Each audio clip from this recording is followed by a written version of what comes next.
ఈ 18 నెలలలో 16 సార్లు అటువంటి పరిస్థితులు ఉత్పన్నమైతే ఇన్పుట్ సబ్సిడీ చంద్రబాబు నాయుడు గారు ఇవ్వాల్సిన అవసరం ఉన్న పరిస్థితులు ఉత్పన్నమైతే చంద్రబాబు నాయుడు గారి 18 నెలల్లో రైతులకు చేసింది ఏమిటి అంటే బోర్డు సున్నా.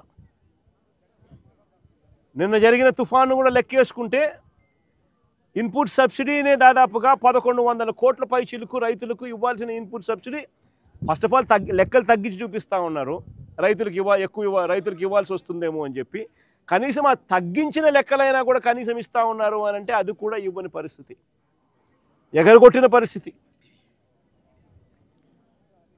రైతులకు ఒక హక్కుగా ఇటువంటి విపత్కర పరిస్థితులు ఏదైనా వచ్చినప్పుడు, కరువులు వచ్చినా, వరదలు వచ్చినా, ఇంకొకటి వచ్చినా ఒకవైపున ఇన్పుట్ సబ్సిడీ ఇవ్వాల్సింది ఎగరగొడతా ఉన్నారు.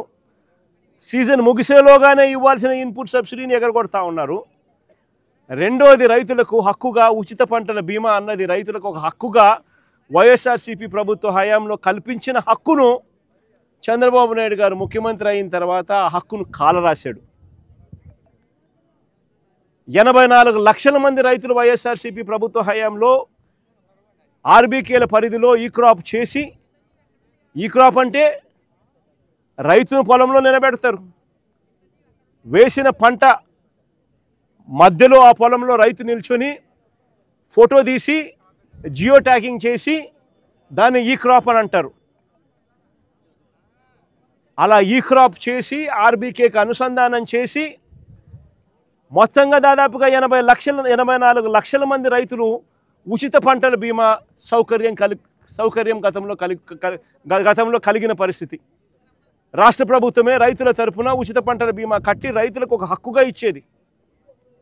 అలా కట్టడం వల్ల రైతులకు 5 సంవత్సరాలలో దాదాపుగా 7,400 కోట్ల రూపాయలు ఉచిత పంటల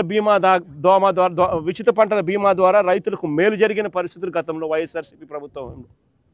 అలాంటి ఉచిత పంటల బీమాను చంద్రబాబు నాయుడు గారు తీసేసినాడు, రద్దు చేసేసినాడు. ఈరోజు రాష్ట్రంలో పరిస్థితి కేవలం 84 లక్షల మంది రైతులు ఉంటే కేవలం 18 లక్షల మంది రైతులు మాత్రమే పంటల బీమా చేసుకున్న పరిస్థితులు. అది కూడా ఆ 18 లక్షలు బ్యాంకు రుణాల కోసం పొందడానికి బ్యాంకుల దగ్గరికి వెళ్ళినప్పుడు, బ్యాంకులు రుణాలు మంజూరు చేసినప్పుడు ఖచ్చితంగా ఇన్సూరెన్స్ డబ్బులు కట్ చేసుకొని వాళ్ళు బ్యాలెన్స్ డబ్బులే రుణాలుగా ఇస్తున్న పరిస్థితులు. కాబట్టి ఆ 18 లక్షల మందికైనా కానీ కనీసం ఆ మేరకైనా ఇన్సూరెన్స్ అయింది. మిగిలిన వాళ్ళ పరిస్థితి ఏమిటి? 84 లక్షల మంది రైతుల్లో కేవలం 18 లక్షల మంది రైతులు మాత్రమే ఇన్సూరెన్స్ పరిధిలోకి వస్తూ ఉన్నారంటే మిగిలిన వారి పరిస్థితి ఏమిటి? విపత్కర పరిస్థితులు వచ్చినప్పుడు రైతును ఆదుకునే నాతుడే కరువైన పరిస్థితిలో ఈరోజు రాష్ట్రం కనిపిస్తూ ఉంది. ఇన్పుట్ సబ్సిడీ గాలికి ఎగిరిపోయింది, హక్కుగా రావాల్సిన ఇన్సూరెన్స్ రాకుండా పోయింది. మరోవైపున చూస్తే చంద్రబాబు నాయుడు గారు పుణ్యాన చంద్రబాబు నాయుడు గారి హయాంలో పెట్టుబడి ఖర్చులు తారాస్థాయికి పెరిగాయి. ఎరువులు సైతం రైతులు బ్లాక్లో కొనుక్కోవాల్సిన పరిస్థితి బహుశా ప్రపంచ చరిత్రలో ఎక్కడైనా ఉంటుందో లేదో నాకు తెలియదు, కానీ ఆంధ్ర రాష్ట్రంలో ఈసారి చంద్రబాబు నాయుడు గారి హయాంలో చూస్తూ ఉన్నాం. ఎరువులు సైతం బ్లాక్లో కొనుక్కోవాల్సిన పరిస్థితులు మొట్టమొదటిసారిగా చూస్తూ ఉన్నాం. మరోవైపు పెట్టుబడి ఖర్చులు పెరిగాయి. మరోవైపు చూస్తే రైతులకు పంట వేసే సమయంలో రైతుకు తోడుగా ఉంటూ, రైతు భరోసాగా, రైతును ఆదుకుంటూ, పెట్టుబడికి సహాయంగా వైఎస్ఆర్సీపీ ప్రభుత్వ హయాంలో 13,500 రూపాయలు ప్రతి రైతుకు ఇస్తూ, రైతు పంట వేసే సమయంలో పెట్టుబడికి సహాయంగా ఆ డబ్బులు ఇస్తూ, క్రమం తప్పకుండా ఆ డబ్బులు పంట వేసే సమయంలో ఖచ్చితంగా ఖరీఫ్ మొదలయ్యే సమయంలో మే జూన్లోనే 7,500, మళ్ళీ పంట కోసే సమయంలో అక్టోబర్లో మరో 4,000 రూపాయలు, మళ్ళీ సంక్రాంతికి మరో 2,000 రూపాయలు, క్రమం తప్పకుండా 5,500 పంట కోసే సమయంలో, క్రమం తప్పకుండా 13,500 రూపాయలు క్రమం తప్పకుండా ఇచ్చే పరిస్థితి మన ప్రభుత్వ హయాంలో ఉంటే, ఈ పెద్ద మనిషి చంద్రబాబు నాయుడు గారు అన్నదాత సుఖీభవ అని రైతు భరోసా ఇచ్చేది ఎగరగొట్టి, అన్నదాత సుఖీభవ అన్నది పిఎం కిసాన్కు సంబంధం లేకుండా అన్నదాత సుఖీభవ పేరుతో ప్రతి రైతుకు 20,000 ఇస్తానన్నాడు. ఒక సంవత్సరం దాటి ఫస్ట్ ఇయర్ 20,000 ఎగరగొట్టేశాడు. రెండో సంవత్సరం మళ్ళీ 20,000 ఇవ్వాల. ఈ రెండేళ్ళు కలిపి 40,000 ఇవ్వాల్సిన చోట కేవలం 10,000 రూపాయలు మాత్రం ఇచ్చి 30,000 రూపాయలు రైతుకు ఎగరగొట్టిన పరిస్థితుల్లో, మోసం చేసిన పరిస్థితుల్లో రైతు ఇవాళ వ్యవసాయం చేస్తూ ఉన్నాడు. సో రైతులకు పెట్టుబడికి డబ్బులు లేవు, ఉచిత పంటల బీమా లేదు, ఇన్పుట్ సబ్సిడీ రాదు, పెట్టుబడి ఖర్చులు యూరియా సైతం బ్లాక్లో కొనుక్కోవాల్సిన అధ్వానమైన పరిస్థితుల్లో పెట్టుబడి ఖర్చులు పెరుగుతూ ఉన్న పరిస్థితులు. ఇవన్నీ ఒకవైపున ఉంటే మరోవైపున దళారీల పాలు చేస్తూ చంద్రబాబు నాయుడు గారు దళారీలతో కుమ్మక్కై రైతుల బ్రతుకును అగమ్యగోచరంగా మార్చాడు. ఏ పంటకు చంద్రబాబు నాయుడు గారి హయాంలో గిట్టుబాటు ధర రాని పరిస్థితి, చంద్రబాబు నాయుడు గారి హయాంలో ఏ పంటకు కూడా గిట్టుబాటు ధర రాని పరిస్థితి. గత ఏడాది ధాన్యం, కందులు, మినుములు, పెసలు, సజ్జలు, మిర్చి, పొగాకు, ఉల్లి, టొమాటో, కొక్కో, చీనీ, మామిడి, ఇలా ఏ పంట చూసినా గత సంవత్సరం రైతులకు గిట్టుబాటు ధరలు రాని పరిస్థితి అయితే, ఈ ఏడాది మళ్ళీ ధాన్యంతో సహా అరటి, మొక్కజొన్న, పత్తి, కొబ్బరి, వేరుశెనగ, ఇలా ఏ పంటకు కూడా మళ్ళీ ఈ సంవత్సరం కూడా గిట్టుబాటు ధరలు రాని పరిస్థితి. గతంలో ఇలాంటి పరిస్థితి ఎప్పుడూ లేదు. ఆర్బీకే పరిధిలో ఈ క్రాప్ చేసి, జియో ట్యాగింగ్ చేసి, ఈ క్రాప్ చేసి ఆర్బీకే పరిధిలో ఒక పోస్టర్ పెట్టేవాళ్ళం వైఎస్ఆర్సీపీ ప్రభుత్వ హయాంలో. ఇవి ఈ పంటలకు గిట్టుబాటు ధరలు, ఈ ధరల కన్నా తక్కువ రేటుకి ఎక్కడైనా ఎప్పుడైనా ఈ ఆర్బీకే పరిధిలో రేటు పడిపోతే వెంటనే అక్కడ ఆర్బీకే పరిధిలో వెంటనే యాక్టివిటీ స్టార్ట్ అయ్యేది. వెంటనే ఆర్బీకే పరిధిలో సీఎం యాప్ అని బటన్ నొక్కేవాళ్ళు, continuous monitoring of agricultural price and procurement అని.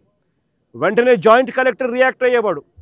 Joint collector joint managing director for Markfed కింద ఒక అడిషనల్ డిస్ట్రిక్ట్ వెంటనే తాను ఇంటర్వ్యూన్ అయిపోయి కొనుగోలు చేసే బాధ్యత జాయింట్ కలెక్టర్ మీద ఉండేది. అలా కొనుగోలు చేయకపోతే, రైతుకు తోడుగా నిలబడకపోతే జాయింట్ కలెక్టర్ తోలు తీసేవాళ్ళం అప్పట్లో మేము. 7,740 కోట్ల రూపాయలు అక్షరాల వైఎస్ఆర్సీపీ ప్రభుత్వ హయాంలో పంటల కొనుగోలు కోసం వెచ్చించిన సొమ్ము. పంటల కొనుగోలు కోసం అక్షరాల 7,746 కోట్ల రూపాయలు.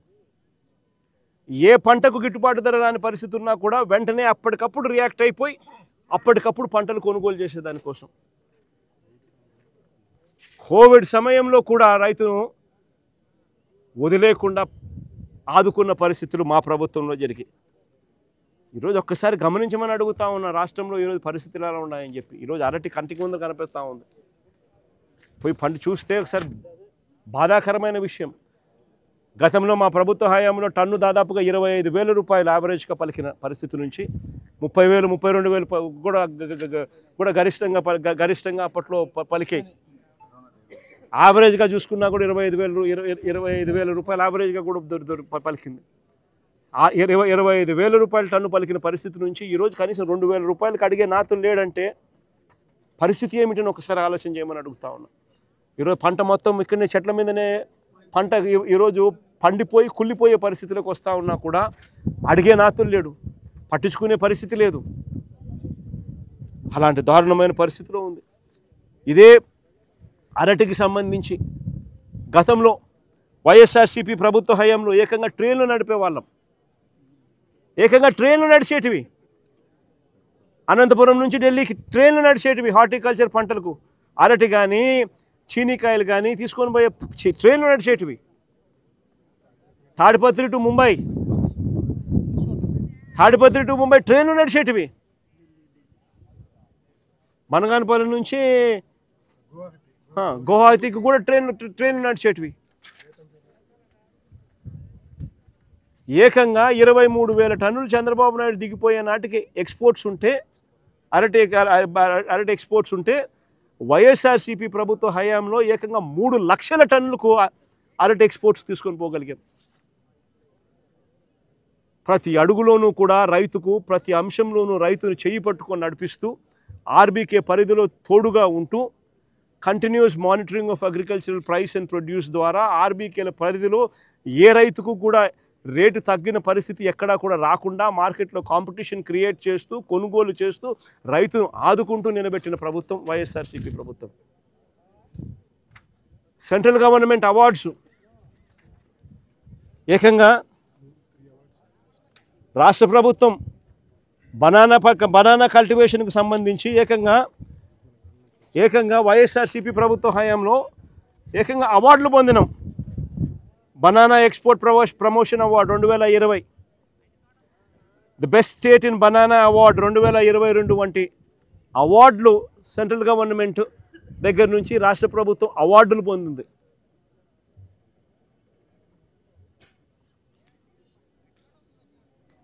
NCRB, ICAR, national research centre for banana, NCRB and association of banana exporters award. ఇటువంటి సంస్థలన్నీ కూడా రాష్ట్ర ప్రభుత్వాన్ని గొప్పగా చూస్తూ అవార్డులు ఇచ్చిన పరిస్థితి నుంచి ఈరోజు పరిస్థితులు ఇది. నిజంగా ఇలాంటి దారుణమైన పరిస్థితి చూడాల్సి వస్తుందని చెప్పి ఏ పొద్దు కూడా అనుకోలే.